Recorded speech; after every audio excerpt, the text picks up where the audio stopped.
নমস্কার, কবিতায় কথা বলিতে আমি সুশান্ত। আজ পরিবেশন করছি সুকান্ত ভট্টাচার্যের লেখা ভালো খাওয়ার। ধনপতি পাল তিনি জমিদার মস্ত, সূর্য রাজ্যে তার যায় না কো অস্ত। তার ওপর ফুলে ওঠে কারখানা ব্যাংকে, আয়তনে হারালেন মোটা কোলা ব্যাংকে। সবার হুজুর তিনি, সকলের কর্তা, হাজার সেলাম পান দিনে গড়পড়তা। সদাই পাহারা দেয় বাইরে সেপাই তার, কাজ নেই তাই শুধু খাই খাই বাই তার। এটা খান সেটা খান সব লাগে বিদঘুটে, টান মেরে ফেলে দেন একটু খাওয়ার খুঁটে।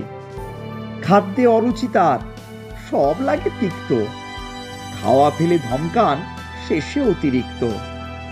দিন রাত চিৎকার, আরো বেশি টাকা চাই, আরো কিছু তহবিলে জমা হয়ে থাকা চাই।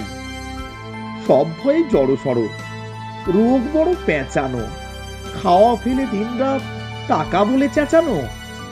ডাক্তার কবিরাজ ফিরে গেল বাড়িতে, চিন্তা পাকালো জট নায়েবের দাড়িতে।